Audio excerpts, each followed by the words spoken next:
Merveilleux. Bonjour à tous et à toutes et bienvenue à cette troisième journée de la deuxième édition des Dialogues pour la biodiversité.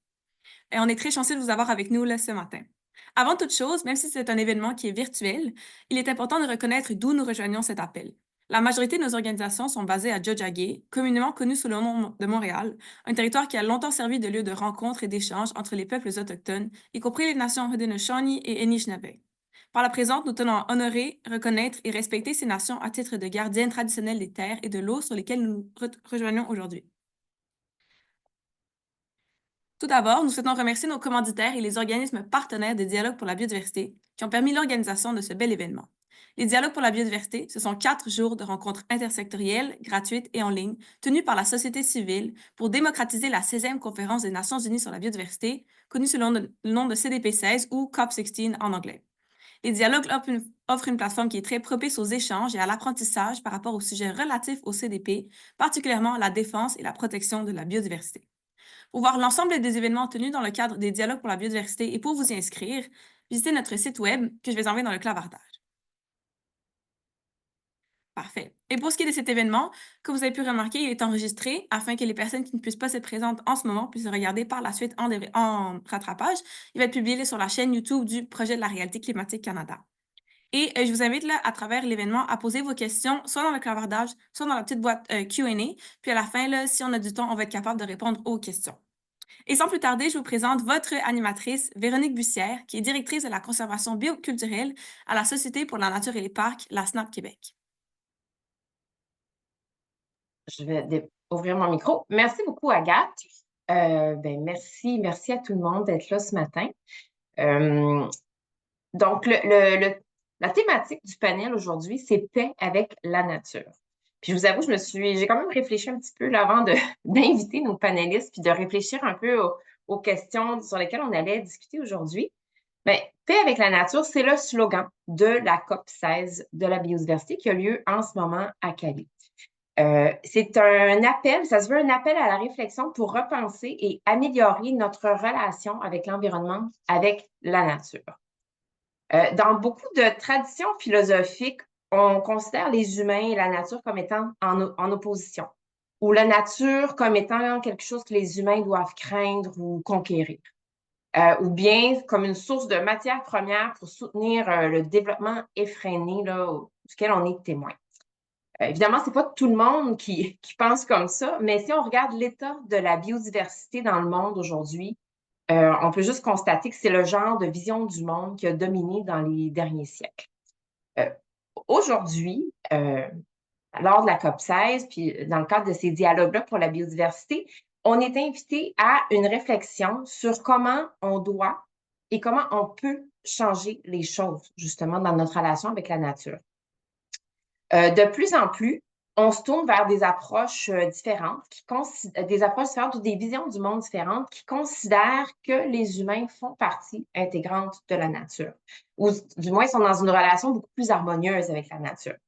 Donc aujourd'hui, dans le cadre de ce panel, on va explorer comment les visions du monde autochtone et paysanne peuvent alimenter la réflexion sur comment justement atteindre cette paix avec la nature.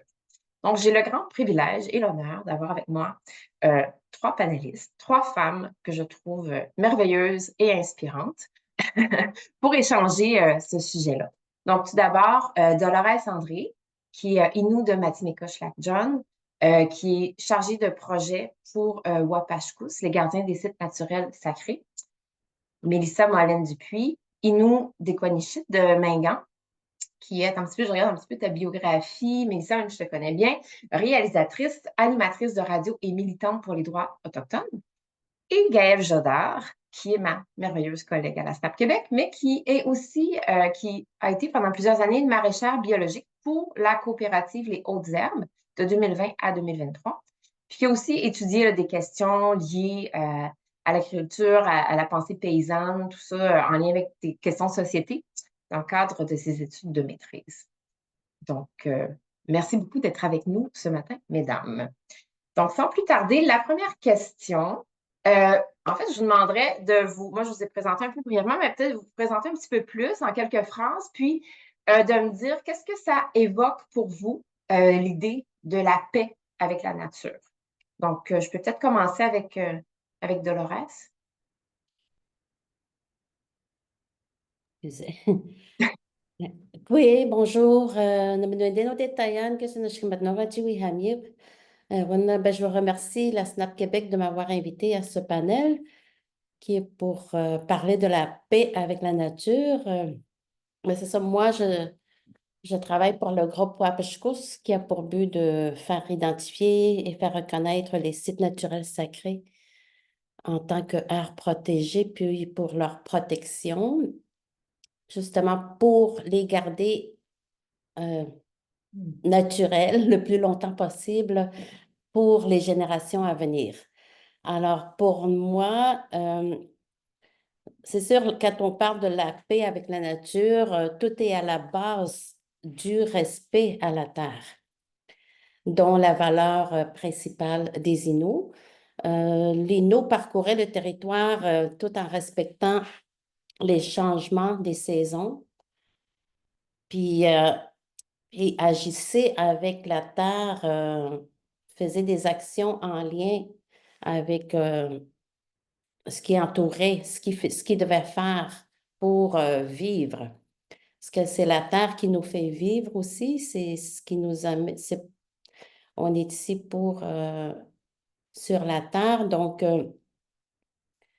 le chasseur, l'Innu veillait à ce que sa famille soit en santé, puis ils chassaient, ils pêchaient, puis ils cueillaient ce qu'ils avaient besoin pour justement laisser aux autres et à la terre de se reposer pour refaire revivre sa, son écologie, sa biodiversité. Et pour moi, c'est très important de le protéger, puis d'être, de laisser un peu la terre en paix parce qu'actuellement, je crois que la terre est vraiment en, je veux dire, très chamboulée. Il y a beaucoup de choses qui se passent. Je crois que la terre est en,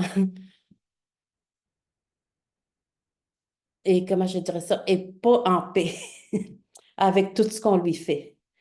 Parce qu'il y a beaucoup trop d'exploitation de tous les genres. Puis ça affecte la terre, les herbes médicinales, les arbres, les animaux, les oiseaux. Fait que ça fait quand même un peu peur, pour être honnête, c'est ce que moi je ressens. Euh, et puis je trouve ça quand même très dommage en ce temps-ci, tu sais, on est quand même en 2024, il y a beaucoup de développement industriel, le capitalisme. Tout ça, ça fait quand même affecter la paix à la terre. Pour moi, je trouve que c'est très, c'est inquiétant. C'est inquiétant pour les futures générations. Et puis, je suis contente que la COP16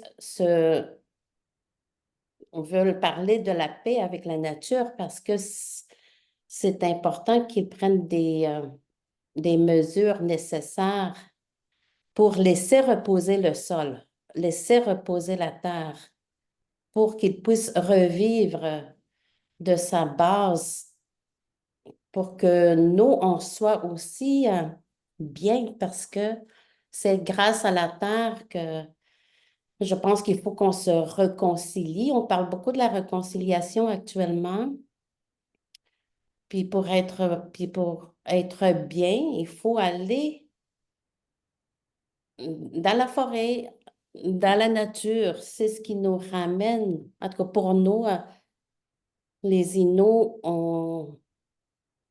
nos ancêtres ont vécu dans le bois. C'était leur maison. Eux autres étaient comme habitués à vivre avec la nature, entourés avec la nature, les animaux. Tu sais, dans ce temps-là, il n'y avait pas de voiture ni d'électricité. Fait que c'est comme ça qu'ils vivaient.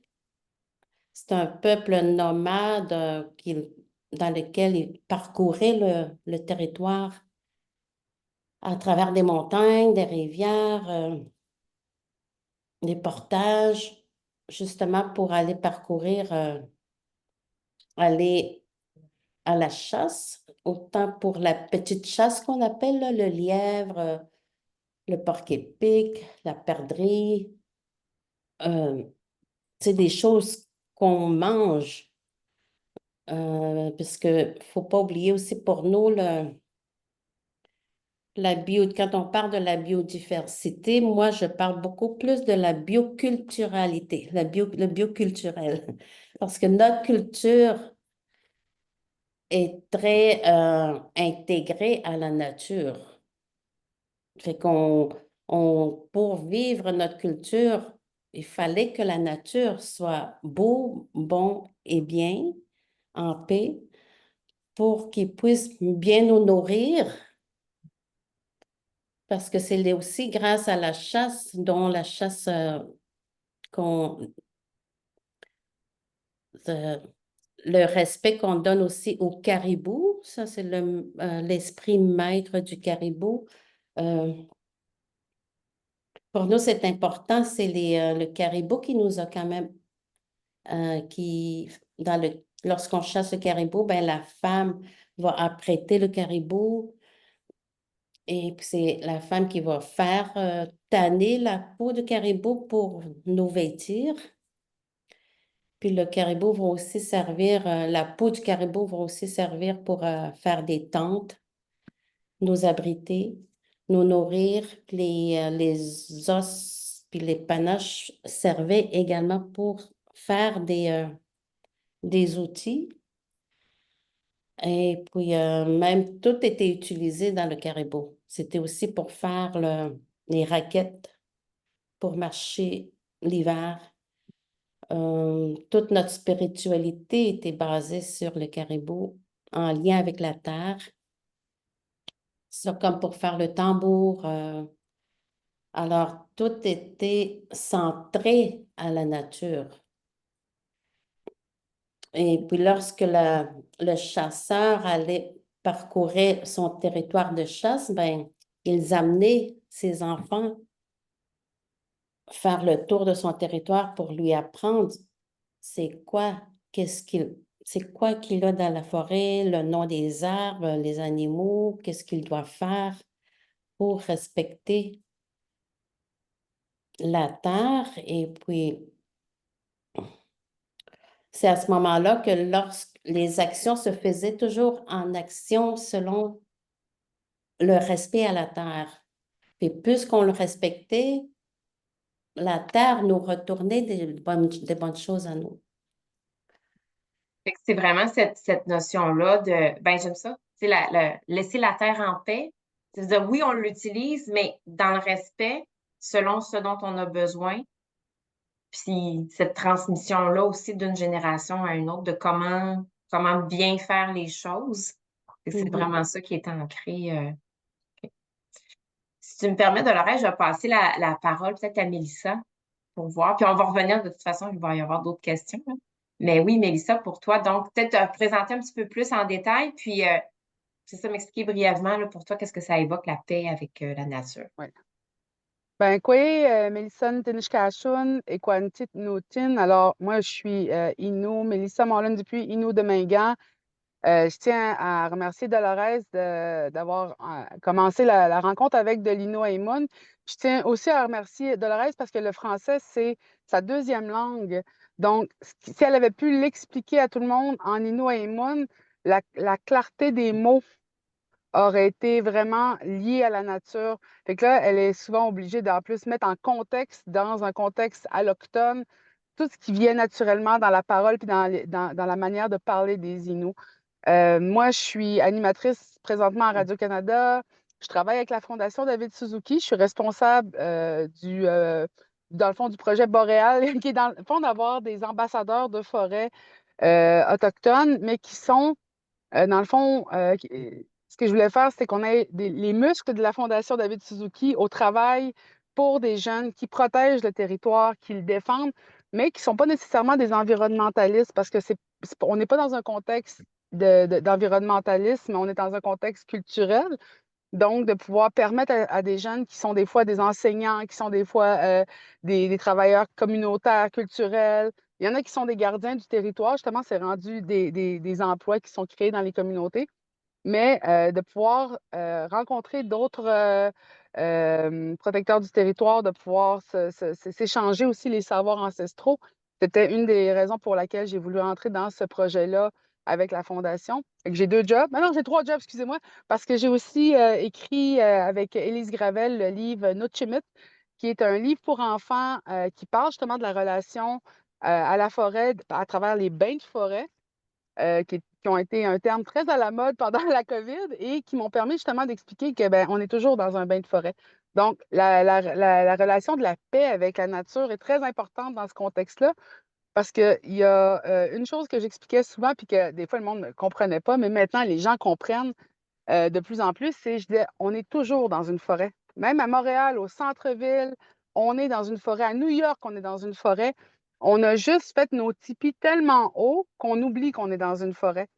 Et c'est là où est-ce qu'on voit que l'humain n'est pas en paix, lui, avec la nature.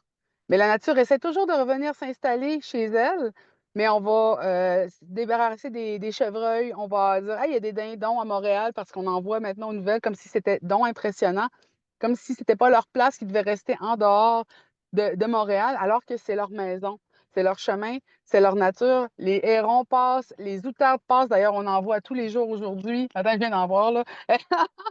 Et donc, notre problème, c'est qu'il y a une réflexion, puis souvent dans des langues comme le français et l'anglais, de la nature comme des objets séparés de nous. On en parle beaucoup dans la langue comme des objets, dans le fond. Et dans la langue Innu, dans la langue, beaucoup de langues autochtones, d'ailleurs, je pense même la majorité des langues autochtones ne sont pas des langues d'objets, mais bien des langues d'action. Donc, on parle de la nature, de ce qu'elle fait, pas de ce qu'elle est, comme un objet qu'on peut échanger. Donc, cette paix avec la nature-là, c'est de transformer aussi notre manière de réfléchir la nature. Puis ça m'est venu quand même quand j'étais jeune, je voyais la différence entre les légendes puis les histoires qu'on nous racontait. Par exemple, le petit chaperon rouge, tu sais, boucle d'or, tout ça, c'était des histoires où ce qu'on disait, c'est dangereux la forêt, va pas dans la forêt, il y a des sorcières, il y a des ours, il y a des loups, il y a toutes sortes de dangers. Mais chez les Inuits, nous autres, on se faisait raconter constamment, va dans la forêt, c'est là que tu vas prendre ta culture, c'est là que tu vas toujours être nourri, c'est là que tu vas être en sécurité, beaucoup plus que si tu vas dans des villes où est-ce que les gens éloignent la nature, ce qui va t'aider justement à survivre. Donc, je voyais qu'il fallait changer la mentalité et c'est pour ça que j'ai fait un livre pour enfants parce que les adultes, malheureusement, nos cerveaux sont souvent de la pâte à modeler séchée. C'est difficile d'y faire rentrer quelque chose de nouveau, de faire comprendre quelque chose, surtout si on t'a dit pendant des années, bravo, tu as un diplôme, tu as tout compris ce que tu avais à comprendre, tu n'as plus besoin d'apprendre. Alors que chez les Inuits, on disait tout le temps, il faut toujours apprendre. Tu vas apprendre jusqu'à ce que tu meurs. Tout le temps en mode d'apprentissage. Donc, en passant par les enfants qui, eux, ont de la pâte à modeler beaucoup plus fraîche, beaucoup plus malléable et qui ont encore l'esprit du scientifique. Parce qu'ils sont toujours en train de se demander, je dis ça, c'est qu'est-ce que ça donne? C'est l'esprit scientifique, là, qu'est-ce que ça donne? Si je mélange de la boue et du chocolat, qu'est-ce que ça donne? Si je mets mes doigts dans la prise électrique, qu'est-ce que ça donne? OK, celle-là, je ne la commande pas, là, mais qu'est-ce que ça donne? Ça veut dire qu'on va tout le temps voir, on va être curieux, on va vouloir apprendre, alors que quand on pense qu'on sait, on veut forcer le savoir à devenir ce qu'on pense qu'il est. Puis pour finir avec la langue, c'est justement ma marraine qui s'appelle Yvette Mullen, qui, elle, la spécialiste, si je peux me permettre de le dire, je vais vanter ma marraine, là, ma tante, de la langue Innu. Et à un moment donné, mon mari, on étudiait en art visuel ensemble et il faisait une recherche sur les sonorités. Il voulait trouver le mot pour paysage en Inuaimun. Et qu'il a demandé à ma marraine, comment on dit paysage chez les Inuits? Puis là, ma marraine, il a réfléchi puis il a répondu, écoute, il n'y a pas de mot pour paysage. Ça n'existe pas le paysage parce que le paysage, c'est comme si tu regardais de loin quelque chose. C'est comme si tu t'en détachais. Puis nous, on est toujours dans le paysage, fait qu'on n'a pas de mots pour se détacher de la nature. Fait que vous comprenez que ça fait pouf. Et ça, c'est combiné avec un autre être fantastique que j'adore, d'ailleurs David Suzuki. C'est pas pour rien que je suis rentrée à la Fondation. À un moment donné, je disais, David, comme si moi puis David, on s'appelle David. Tu sais. David, les savoirs ancestraux, c'est comme des sciences. Puis là, il m'a dit, je t'arrête là. Il dit, c'est pas comme des sciences. Ce sont des sciences. Il dit, c'est quoi la science si c'est pas l'observation des choses qui t'entourent? Il dit, moi, je suis un scientifique, je regarde les choses à travers un microscope, à travers une loupe, je regarde une chose. Il dit, mais les communautés autochtones, vous regardez toute la connexion entre les choses. Et que votre science est grande et c'est l'observation millénaire du territoire. Donc, on est des scientifiques qui s'intéressent à ce qui les entoure depuis des milliers d'années. Et c'est pour ça qu'aujourd'hui, de plus en plus, on reconnaît l'apport des savoirs ancestraux autochtones. On reconnaît que les aires protégées qui sont gérées par les communautés autochtones sont parmi les plus en santé parce que justement, on n'a pas mis les arbres d'un bord, les humains de l'autre. On a dit non, vous n'êtes pas le danger pour la forêt comme les aires protégées traditionnelles le disaient. On fait un sentier, puis c'est juste là, vous avez le droit de marcher. Nous, on dit non, on va dans le bois, coupe des arbres, chasse, mange ce qu'il y a dans la forêt, parce qu'après, tu vas devenir un gardien de ce qui t'entoure, parce que tu vas savoir ce qui manque, tu vas savoir ce qui est en danger, tu vas le protéger. Donc, parfois, des gens comme les Inuits qui mangent du caribou sont ceux qui vont le protéger le plus farouchement parce qu'ils savent ce que ça veut dire quand ça disparaît. Ça veut dire que si le caribou disparaît, l'Inou disparaît. Donc, si la nature disparaît, on ne pourra pas la fabriquer éternellement en usine. À un moment donné, nous aussi, on va être appelés à disparaître. Puis on le voit de plus en plus. Et ça augmente les injustices envers des peuples. Ça augmente justement le prix des choses. On ressent ce manque. Et la COVID nous a permis de le voir. Qu'est-ce qui arrive quand on ne nous laisse plus aller dans les parcs, quand on ne nous laisse plus aller dans la forêt, parce qu'on a un système mis en place de façon artificielle, bien, les gens sont malheureux. Donc, si je peux recommander à ceux qui sont ici, qui ne l'ont peut-être pas déjà vu, d'aller regarder un globe terrestre, là, pas une carte carrée, un vrai globe terrestre rond, puis de regarder l'Amérique du Nord, puis d'y voir la tortue vivante qui nous porte sur son dos. Puis là, on va voir un tapis volant à travers l'espace. Puis j'ai dit, tu sais, est-ce que nous, on va crever nos pneus? Est-ce qu'on va arracher les wipers sur nos chars? Non. Mais pourquoi est-ce qu'on tire les fils de notre tapis volant à travers l'espace, un vaisseau spatial de vie? Puis on est en train d'arracher tout ce qui nous aide à passer à travers ce grand vide abysmal où on n'a pas trouvé de remplacement pour la grande tortue. Donc, c'est ça, la paix avec la nature. C'est la paix de l'esprit de l'humain avec le tapis volant sur lequel ses pieds sont posés, dont il dépend. Merci. Désolée. Ben, C'est là mon affaire. non, On va mais faire une c'est fête. tellement intéressant, mais c'est vrai que la langue, c'est essentiel. Puis c'est vrai que nous, mettons en français ou en anglais, en tout cas, il y a des concepts, il y a des idées, il y a des.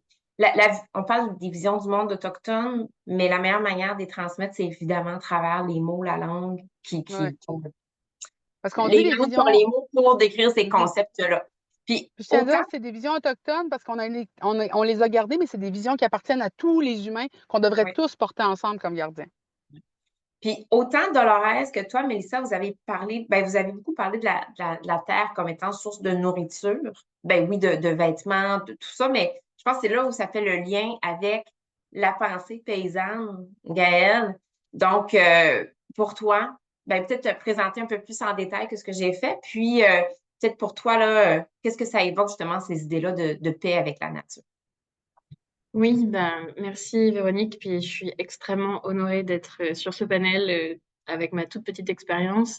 Euh, fait que c'est ça, moi j'ai été maraîchère biologique à Repentigny, donc au fin fond de la Nodière, pendant 3 ans. J'ai commencé pendant la Covid justement, donc pendant que tout le monde était au fin fond de son appartement, j'étais dans des champs et c'était incroyable comme chance. C'était donc du maraîchage diversifié, en petite surface, donc peu mécanisé, en biologique. Puis on fournissait des petits paniers à des clients. On fournissait quand même plus de 200 paniers parce qu'on était une coop de 4 puis qu'il fallait qu'on fasse des petits salaires. Mais ça a été vraiment une expérience pour moi complètement transformatrice dans le sens où tout ce que j'avais pu lire, étudier, je l'ai vécu en vrai. Puis en même temps d'être fermière, je faisais une maîtrise en sciences de l'environnement à l'UQAM et que j'ai pu vraiment constamment mêler la théorie et la pratique. Et donc, bah, par exemple, tout ce que Rachel Carson a parlé du silence de la nature dès les années 1960, où dans les campagnes, on n'entendait plus les oiseaux, on n'entendait plus les insectes, on n'entendait plus rien parce que cette faune était en train d'être détruite par le type d'agriculture industrielle qui était en train de se mettre en place. Mais je l'ai vécu parce que notre ferme était 2 petits hectares engoncés dans des champs à perte de vue de soja et de maïs. Puis il n'y en avait pas de biodiversité, la terre était nue, le sol était mort, il y avait juste des énormes bâtiments en métal et donc j'ai vécu profondément ce silence-là qui est extrêmement apeurant.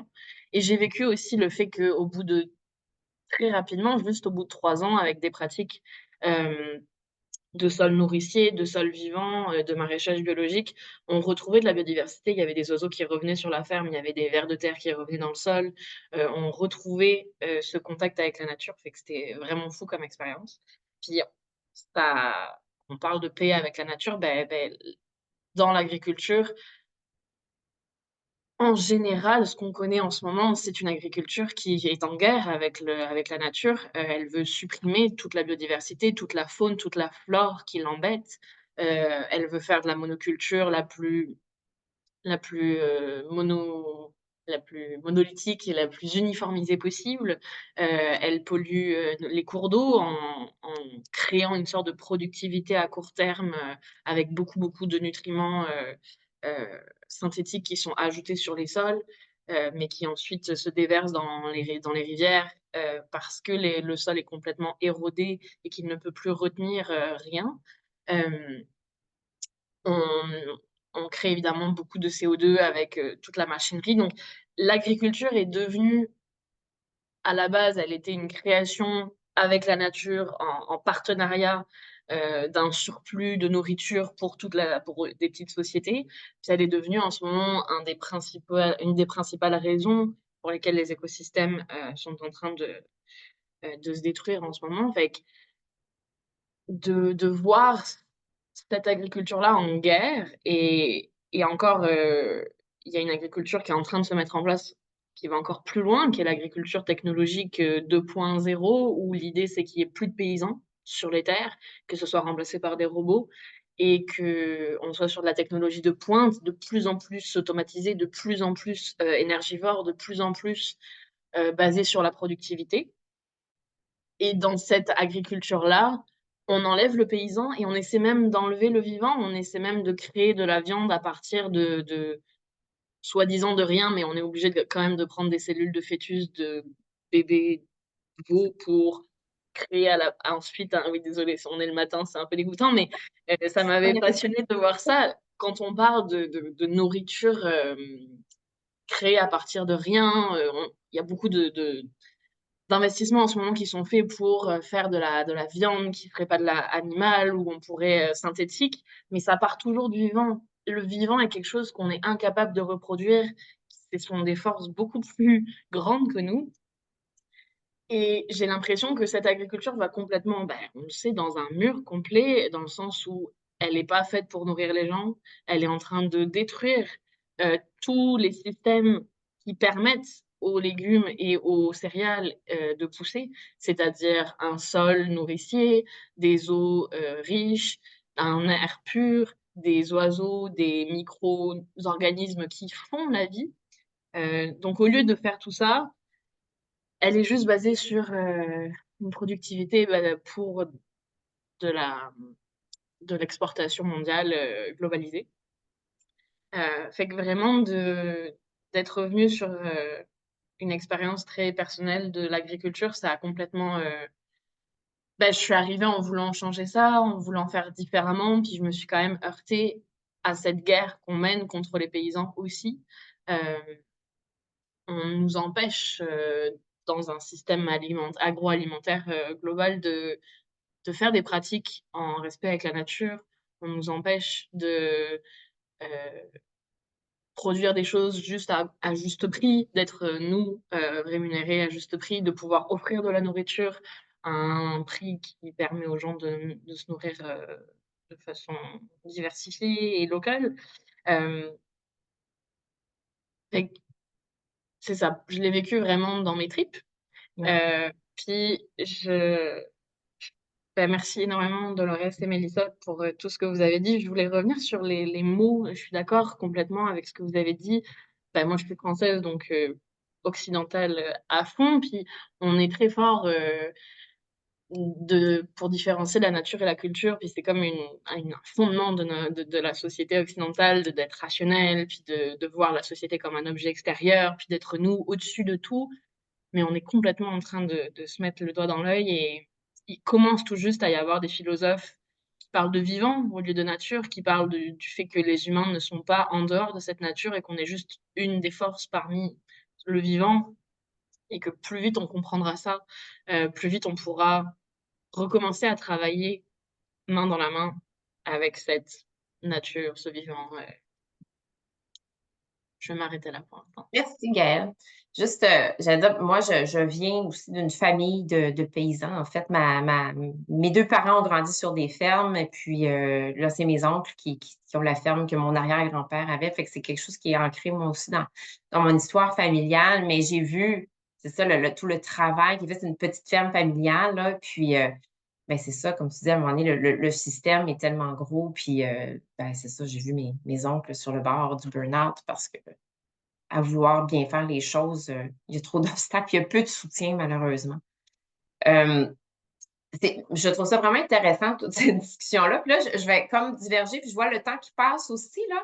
Fait que je pense que je vais sauter un peu ma deuxième question, parce que vous y avez pas mal répondu, qui était pourquoi est-ce que c'est important de prendre en compte les visions paysannes et autochtones. Je pense que tout ce que vous avez dit, ça nous explique en quoi c'est important, c'est qu'il y a vraiment des, il y a vraiment des savoirs, des sciences qui sont là. Puis, tu sais, les savoirs paysans aussi, bon, on a tendance à penser ici, peut-être en Amérique du Nord, c'est un petit peu plus récent, quoique certains peuples autochtones faisaient l'agriculture depuis les temps immémoriaux, puis avaient cette connaissance-là paysanne, mais en Europe, ce sont des connaissances aussi millénaires.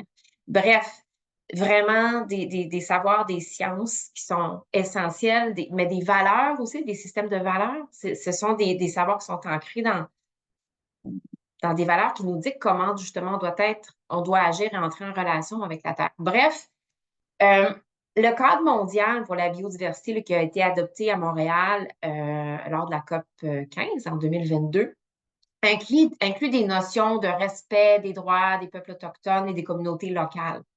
Le gouvernement du Québec a publié il y a peut-être un peu plus de peut-être 2 semaines, une semaine ou deux, son plan nature, qui inclut un plan d'action, puis qui inclut un objectif spécifique qui vise à soutenir le leadership autochtone en conservation, et puis aussi un autre objectif qui vise à assurer la durabilité des pratiques agricoles. Bref, est-ce qu'à votre avis, ce genre de mention-là ou d'objectifs dans ces grands textes de loi-là, c'est suffisant pour que les concepts et les solutions qui viennent des peuples autochtones et des communautés paysannes puissent contribuer de manière significative à atteindre la paix avec la nature? Est-ce qu'on vous offre un cadre suffisant, des espaces pour que vos voix soient non seulement entendues, mais aient un impact sur la suite des choses? Je sais pas, je peux. Est-ce que Dolores, t'es prête à y aller ou je ne veux pas vous imposer un ordre non plus, là? D'accord. Ben, écoute, ben, avec ce que j'ai entendu de Mélissa et de Gaëlle, ben, je crois que tu sais, tous les modes de vie ancestrales qu'on a, euh, avec toutes les activités traditionnelles qu'on vit, puis que nos ancêtres ont utilisées pour survivre jusqu'à aujourd'hui, tu sais, c'est quand même grâce à eux, puis avec toutes leurs activités traditionnelles qu'on est ici encore, puis qu'on a vécu en paix avec la nature, en respect avec la nature. Euh, je trouve que tous ces modes de vie autochtones et non autochtones sont très importantes pour les maintenir. Puis en vue de se retrouver aussi, de se réconcilier avec la nature, parce que tout ça, ça nous amène à la guérison, à valoriser, à se retrouver notre identité culturelle, à être mieux dans nos vies, puis à vouloir faire mieux, encore mieux toujours. Donc, ça, c'est toujours en lien avec la nature. Je pense que c'est vraiment grâce à la nature aussi, parce que la nature, comme je disais tantôt, c'est la vie. Dans la nature, il y a l'eau, la terre, les étoiles. Tout ça fait en sorte que les animaux, les oiseaux, euh, puis moi aussi, j'ai été dans des endroits dernièrement auxquels on entendait souvent des oiseaux. Maintenant, on les entend plus. Puis le caribou, il y en avait beaucoup. Je viens de Matimekouche-Lac-John, puis le Matimekouche-Lac-John, c'était la région, ce qu'on appelait le paradis du caribou. Maintenant, il n'y en a plus. Tu sais, ça fait vraiment mal de voir ça, puis c'est vraiment désolant. Et puis avec tous les impacts négatifs à la terre, dont les barrages, la déforestation, la pollution de l'air, ça amène la pollution de l'air, les animaux sont malades, puis ça nous rend malades aussi. En tout cas, tout ça, c'est tout le... Ça a des impacts vraiment graves quand même. Et puis, ça détruit même les habitats des animaux. Donc, à un moment donné, je trouve, selon moi, l'implication des Premières Nations sont très importantes, autant que pour les non-autochtones de toute catégorie d'âge, de tout statut diversifié, pas nécessairement juste... je pense que ce serait important d'impliquer, de faire participer le peuple dans les décisions, d'aller les consulter, de demander à monsieur, madame, tout le monde qu'est-ce qu'ils vivent, qu'est-ce qu'ils suggèrent aussi. Parce que c'est sûr que c'est important, oui, les grands décideurs, là, nos leaders sont importants, puis c'est tout à fait légitime pour eux c'est leur mandat de prendre des décisions, mais c'est important aussi de nous consulter, nous, le peuple, dans les décisions puis les solutions. Puis la mobilisation, ben, quand on parle de mobilisation, il faudrait impliquer encore aussi autant les jeunes, les femmes, on a tous un rôle à jouer. On est tous, nous, quand on regarde la vie circulaire des Inuits, tout le monde est à part, est égal. Tout le monde a un rôle à jouer, quel que soit le statut que tu portes ou le titre de ton poste, ça ne devrait pas être regardé juste à ce niveau-là. Il faudrait, je pense, consulter tout le monde. C'est intéressant, Dolores, ce que tu dis là, puis ben, je pense un peu dans le cadre des aires protégées, puisqu'on on veut parler de la gouvernance, de la conservation, mais cette idée-là, ici au Québec, mais au Canada aussi, on a tendance en général où c'est vraiment le gouvernement qui prend en charge les aires protégées puis qui les gère, tu sais. Fait qu'au-delà de la consultation, d'avoir vraiment, c'est là où mettons, les gardiens du territoire autochtone jouent un rôle dans les aires protégées autochtones, mais d'avoir une gestion puis une gouvernance locale, communautaire de des aires protégées. Puis ça en vient un petit peu à ce que ben, Mélissa, tu disais aussi tout à l'heure, tu sais, que la meilleure manière de protéger la nature, c'est d'être dedans. Puis c'est comme ça qu'on la connaît, puis qu'on l'aime, puis qu'on est connecté, puis qu'on veut la protéger. Mais moi, je trouve vraiment, Dolores, que tu viens de dire super. En tout cas, moi, ça m'apporte vraiment une réflexion de dire c'est ça, tu sais, c'est comme ça qu'on veut gérer nos aires protégées avec des gens à distance dans des bureaux à Québec ou à Montréal. Ou est-ce qu'on veut qu'elle soit réellement, en fait, gérée ou que les personnes qui en prennent soin soient les gens des communautés qui sont là autour. Tu sais. Puis en anglais, il y a la notion de stewardship, qu'on traduit comme intendance en français, mais que j'aime pas la traduction. Je sais pas pourquoi. Pour moi, ça évoque pas la même chose. Mais cette idée-là ben c'est ça, de prendre soin puis d'être là. Bref, je trouve ça super intéressant. J'ajouterais, si tu me permets, Oui, c'est sûr que nous, comme chez les Autochtones, tu sais, on avait quand même un esprit communautaire. C'est pas un oui, esprit individualiste, là, tu sais, c'est comme oui, très... on avait... nos valeurs faisaient partie de l'entraide, le partage, et puis tout... il y avait des rassemblements, il y avait quand même des communications qui se faisaient entre nous, et oui, puis il y avait toujours un accord commun oui, pour par la suite passer à l'action. Tu sais, avant de passer à l'action, il y avait toujours des consultations, la communication, on enseigne aux gens, tout le monde faisait sa part des choses. oui, Donc, pour nous, ces valeurs-là doivent être repris, oui. réutilisées aussi. Oui, ben c'est ça, finalement, c'est pas réservé aux biologistes ou aux scientifiques, mais c'est toute la communauté ensemble qui se consulte, qui se concerte, puis qui prend action. Collectivement, c'est ça, pour Oui, passer à ouais, des actions collectives là, pour un objectif commun. Mhm. je trouve ça très inspirant. Puis certainement une réflexion à poursuivre. Mhm. Mélissa, Donc, pour toi, est-ce que les cadres légaux actuellement qu'on a est-ce que les espaces sont suffisants justement pour laisser la place à des initiatives comme ça, des idées comme ça de prendre racine, puis C'est comme, tu comprends? Moi, je me base toujours sur le leadership, mais du point de vue traditionnel autochtone. Tu sais. Là, présentement, on a le leadership en pyramide, fait que le 1% au top du 99%, c'est ce qu'on normalise, puis tout le monde veut se retrouver au 1% en haut, là, fait que tout le monde marche sur la tête de quelqu'un d'autre. Tandis que dans le leadership, puis Dolores l'a super bien dit, là, nous autres, c'est l'entraide puis la communauté. Là, tu flippes la pyramide, tu as un canot. Puis le 1%, là, le leadership, c'est le canot. Puis ils doivent porter 99% de la population jusqu'à ce que la population est capable d'avoir son propre canot. Puis après ça, on devient une flottille de canots. Tu sais. Mais quand il y a de la misère, là, le vrai leader va être celui qui supporte. Et l'autre sens, c'est celui qui bouffe ceux en dessous. Fait que pour ce leadership-là, je vais vous dire, on a des légendes. Il y a des êtres qui s'appellent les Achen, qu'on appelle aussi les Wendigo.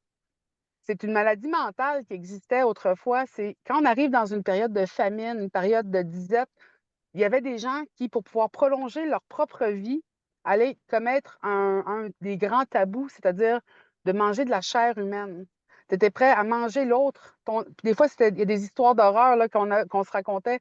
Une mère qui mange ses enfants, un père qui va manger sa femme parce qu'il avait tellement faim et il voulait tellement survivre, plutôt que d'accepter c'était la fin de son cycle, puis de passer à revenir à la terre. Fait que cette maladie mentale-là, on en parlait, on en faisait des légendes, puis c'est communiqué à travers toute l'île de la Grande Tortue. Puis ça existe sous d'autres formes dans des communautés autochtones. Puis ça, c'était quand tu surpasses ton propre besoin. Tu vas plus loin que ce que tu as besoin.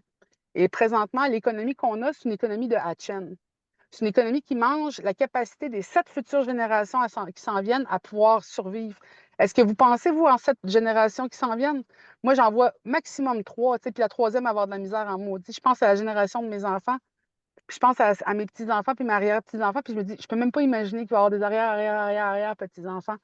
Parce que cette économie-là était tellement normalisée, on la protège, on lui fait des lois pour l'aider.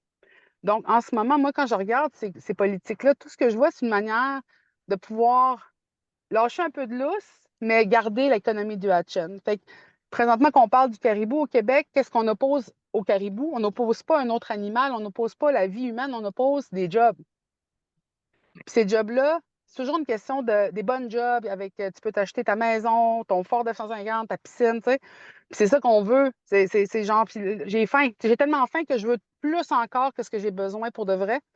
Je suis prêt à prendre aux 7 futures générations. Je vis à crédit sur les enfants de mes enfants.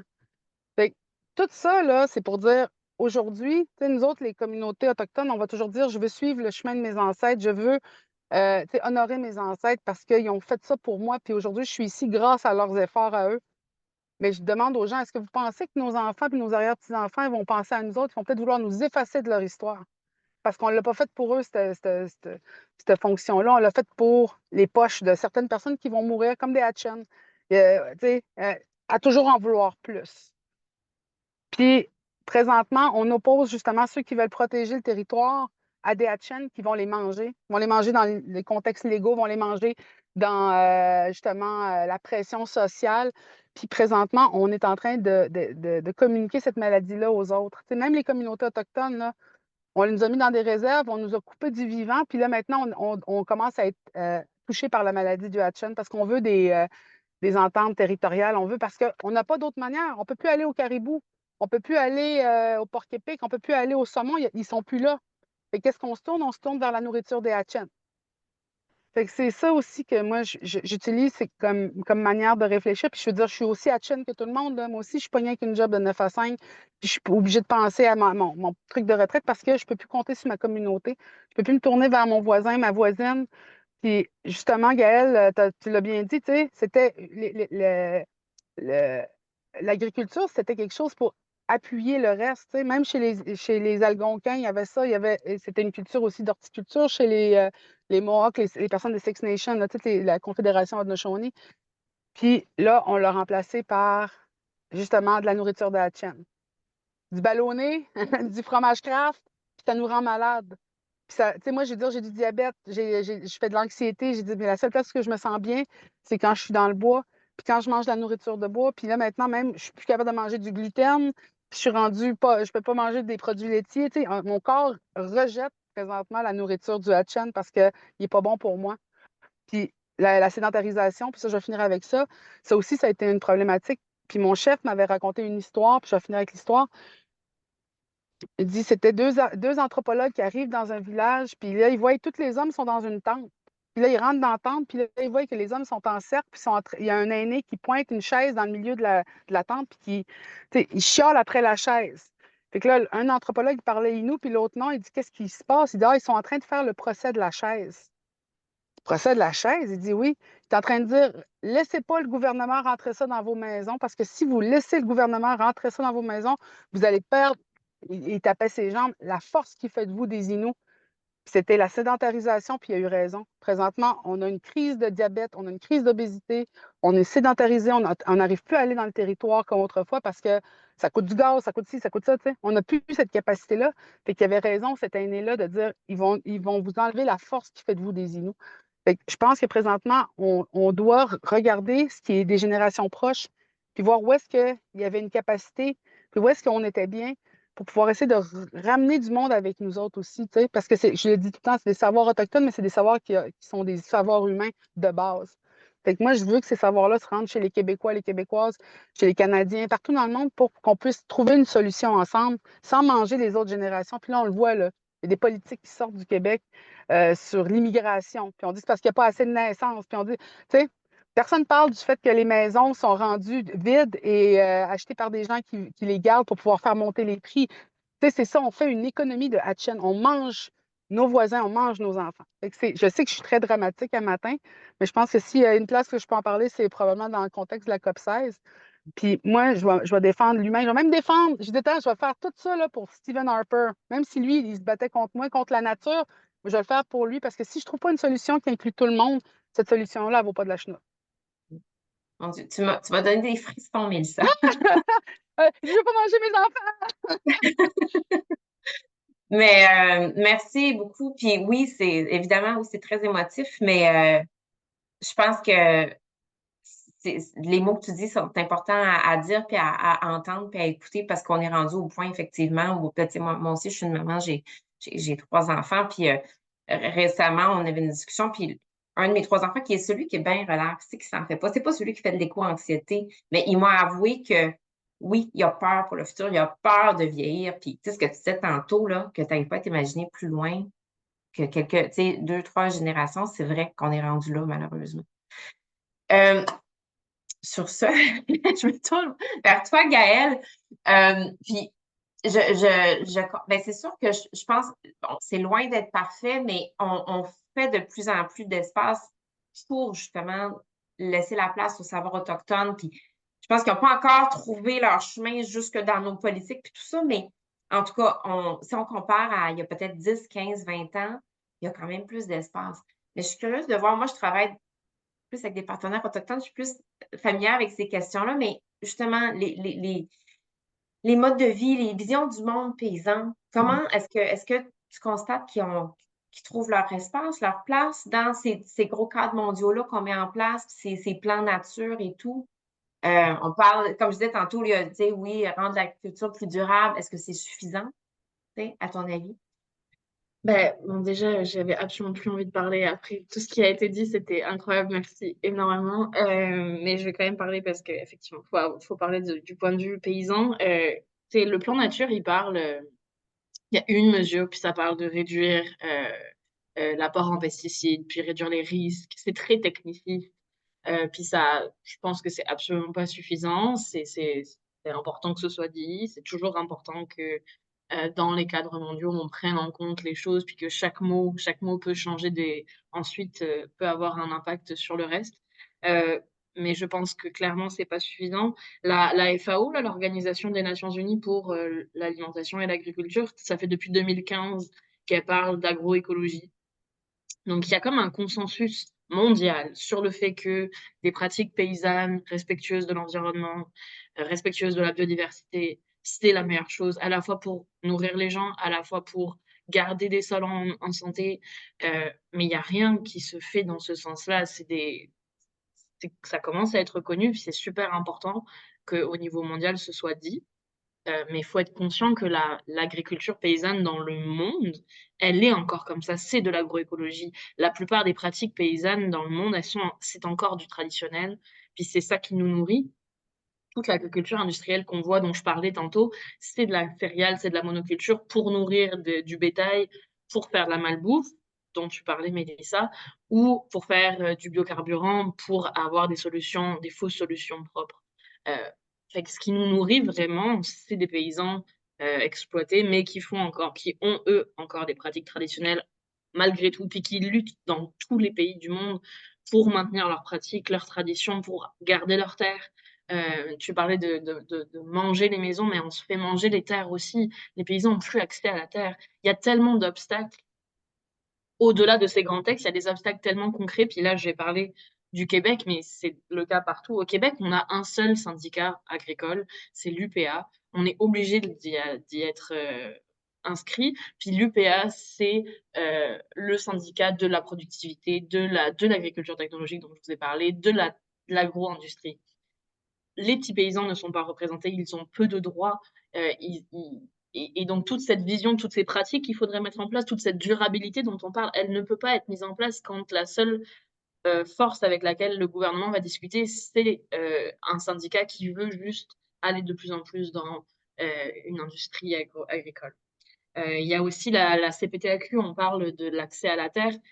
Au Québec, donc la CPTAQ, c'est une commission pour les terres agricoles pour éviter qu'elles soient morcelées, sauf qu'elles ont été tellement ajoutées les unes aux autres que la plupart des terres agricoles font plus de 10 hectares et c'est complètement impossible à acheter pour les nouvelles générations paysannes. Dans la Naudière, on était à 50 000 $ de l'hectare. C'est juste impossible. Les générations paysannes, à moins qu'on soit enfant de paysans, et encore, on hérite souvent des dettes de nos parents, mais quand on arrive et qu'on veut s'établir pour aller chercher des pratiques agricoles anciennes, mais les remettre à jour, on n'a pas accès à cette terre, on est dans une précarité totale. Fait que ça, c'est des obstacles qui ne sont absolument pas nommés dans les grands textes. Et il n'y a aucune solution nécessairement à ça qui viendra du top-down, qui viendra d'en haut. Ça m'a tellement touché tout ce que vous avez dit sur la hiérarchisation de la société. Je pense que les paysans, c'est une force incroyable.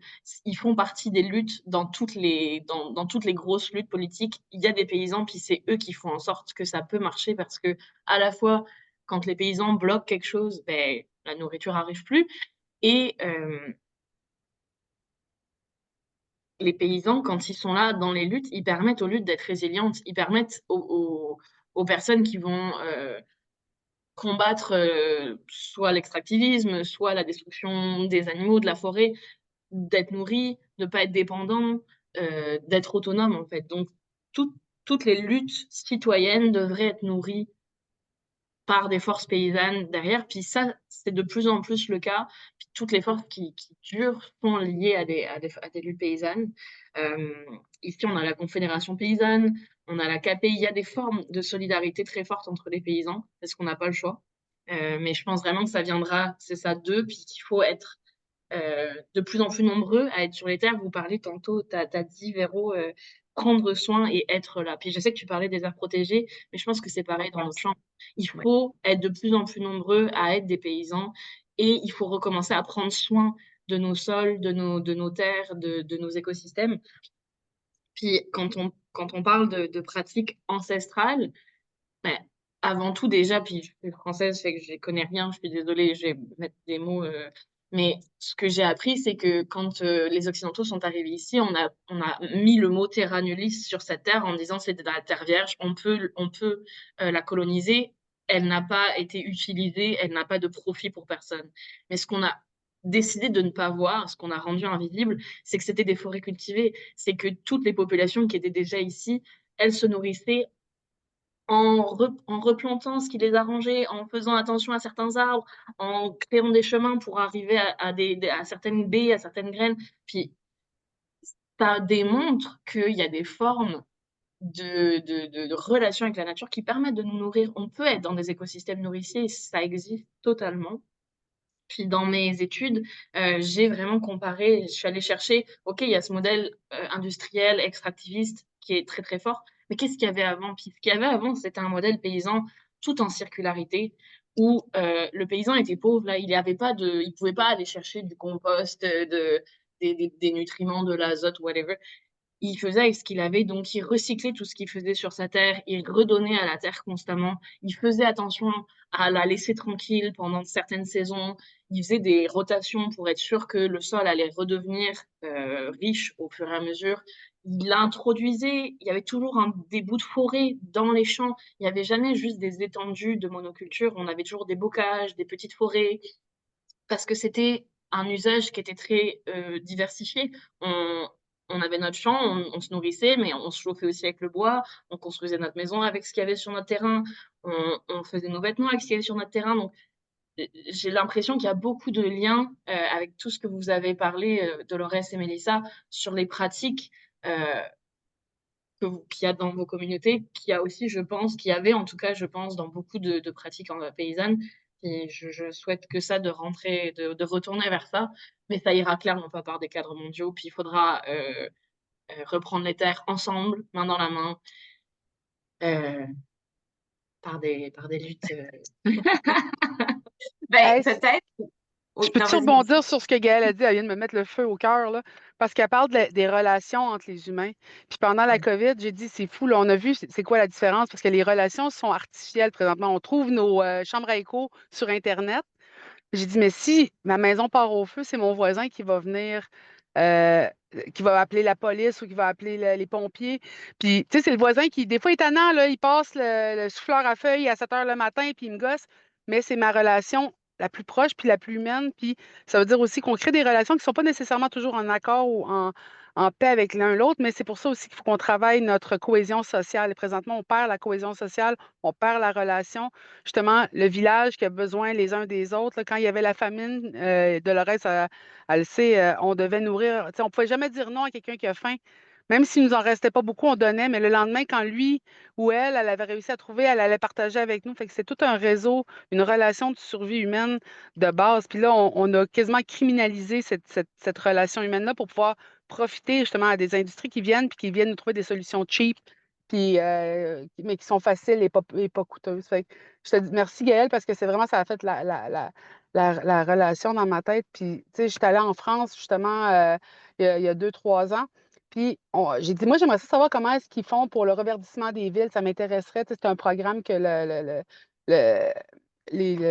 ah mon Dieu, le gouvernement français avait d'avoir des personnes de plein de pays venir. Puis moi, j'étais là pour représenter le Québec, le Canada français. Puis là, quand j'ai vu, j'ai compris un peu dans laquelle mentalité ils sont pris. Parce que ce qu'ils me montraient, c'était un revertissement, mais d'un carré de pelouse. Puis il disait, on ne peut pas reverdir comme on voudrait parce qu'à chaque fois qu'on creuse un trou, il y a un temple gallo-romain. Puis j'ai dit, c'est vrai. Puis j'ai dit, puis même moi, quand j'avais dit, quand Notre-Dame de Paris a brûlé, j'étais contente. J'ai dit, hey, on va pouvoir faire un beau parc, direct sur le spot, mettre des arbres là où il y avait les pieds. J'étais en train de mettre un parc puis une forêt puis de laisser la nature prendre. Mais non, j'étais une folle. Il fallait couper des arbres pour refaire exactement le même building il y a que 500 ans, 1000 ans. Fait que, tu sais, c'est tout ça aussi. On est coincé dans une structure qui a été créée, qui est artificielle, puis on pense que c'est la nature, mais ça ne l'est pas. Fait que merci Gaëlle d'avoir amené cette vision-là parce que c'est une étape qui est aussi importante pour tout le monde, là, tu sais.